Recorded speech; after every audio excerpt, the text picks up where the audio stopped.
교통 이슈.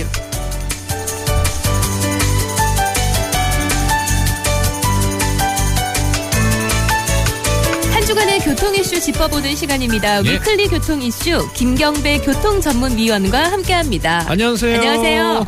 네, 안녕하십니까. 네, 반갑습니다. 자, 오늘은 어떤 소식입니까?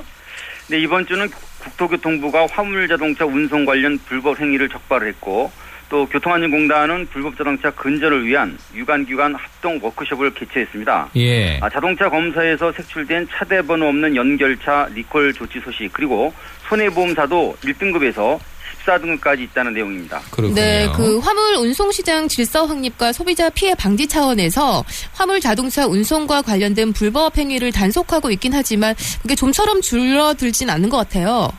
네, 지난해 하반기에도 화물자동차 운송 관련 불법 행위를 단속했더니 15,872건이 적발됐으니까 네. 아직 문제가 많은 게 사실입니다.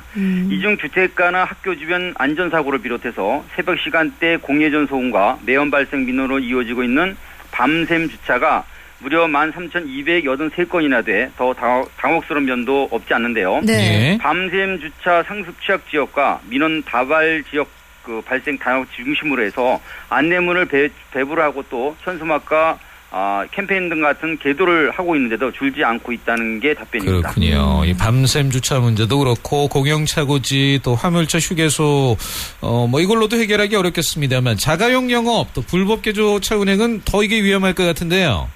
맞습니다. 그 유실 화물 보상 문제가 있는 자가용 유상 운송은 268건이고요. 네. 또 종사 자격 위반 716건에 부적합한 운송과 주선업 허가 기준 위반도 153건이나 되는데요.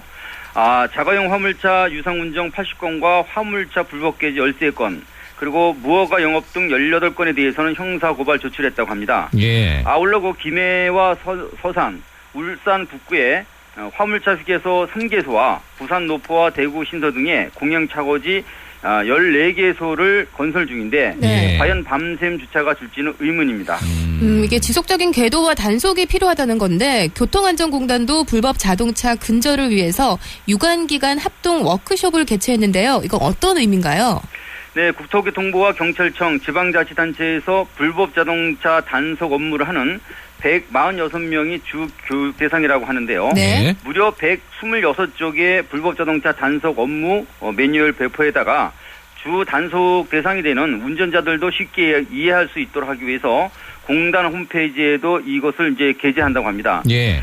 현재 등록돼서 2.4% 정도인 50만 대가 불법 개조차로 추정이 되고 있고요.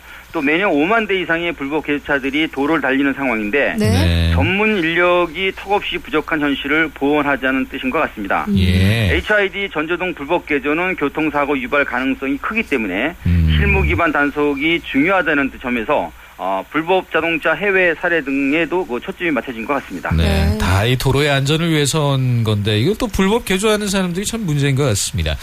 교행차 시야를 뺏는 불법 HID 이것도 위험하겠습니다만 적재함을 높이 올리고 개방한 대형 화물차도 있고 그리고 탱크롤이 그 무게중심 변화 이 과적 이상 위험이 굉장히 많겠죠 여기도. 예. 맞습니다. 그 불법 자동차 개조 사례는 아주 다양하죠. 적재함을 높여서 골재 등의 최대 적재량을 3배 정도 초과하는 진계덤프 불법 개조와 네. 불법 적재는 도로 파손 원인도 되지만 교통사고 유발과도 직결되니까요. 예. 뿐만 아니라 적재량 20톤을 초과할 경우는요. 건설기계로 분류되는 만큼 유가 보조금 지급 대상에서 제외되는 문제까지 따르게 되는데요. 네네. 때문에 사실상 유가 보조금을 부정 수급받는 셈이 될 수도 있습니다.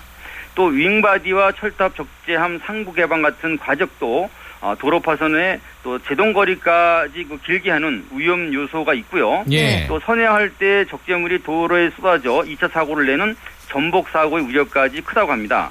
끝으로 그 적재함에 탱크로를 불법 설치하는 개조 또한 최대 적재량을 초과한 물이 이리저리 쏠리는 위험을 감세하는 그런 여러 가지 문제가 있겠습니다. 네, 그렇습니다. 이렇게 과적이 도로 파손과 전복 위험도 크지만 불법 자동차 단속, 전문가 양성이 정말 절실한 상황인데요.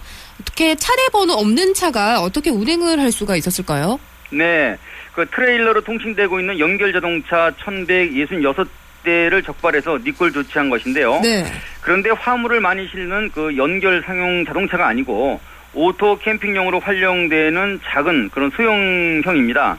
문제의 발단은 진일 엔지니어링주가 2011년부터 2015년 사이 수입하거나 또 제작 판매한 데서 비롯됐는데요. 네. 소비자 보호를 위해 차대번호 재차각 등의 소요 비용을 부담하는 무상 리콜을 진행한다고 밝혔습니다. 예. 제동장치 안전 등을 확인받는 과정에서도 이런 사실을 미리 밝히지 못했다는 게 참 이해가 안 되는 부분이거든요. 그렇네요. 진짜 이해가 안 됩니다.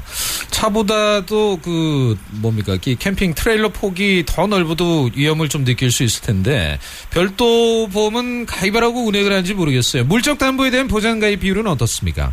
네, 보험개발원이 지난해 개인용 자동차 보험을 분석해봤더니 수입차 자기보장, 그러니까 자차 보상 가입이 늘면서 할인받는 상품 시장도 활성화가 되고 있다 이렇게 밝혔는데요. 네. 마일리지는 온라인 가입자가 몰리고 블랙박스 장착의 경우는 외산차 가입자들이 선호하는 그런 풍토로 가고 있다고 합니다. 예. 이 가운데 개인용 담보 가입 특성도 4명 중 3명은 대물 배상 가입금을 2억 원 이상으로 높이는 수준이라고 합니다. 예. 그리고 금융소비자연맹도 23개의 생명보험회사 운영 분석을 근거로 해서 7년 연속 자리를 지킨 프루덴셜 생명을 2016년 좋은 생명보험사 1위로 선정을 했고요. 예. 또 14개의 손해보험사 순위도 공개를 했습니다. 그렇군요.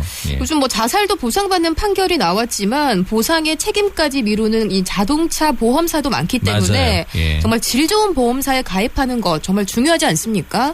네, 중요합니다.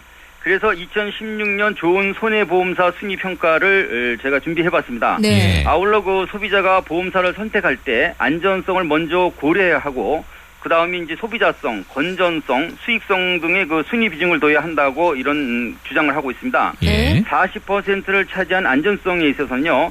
지급 여력 비율이 25%나 되기 때문입니다. 그리고 예. 책임 준비금 10%에 유동성 5%의 비중으로 이렇게 분류가 되고 있기 때문인데요.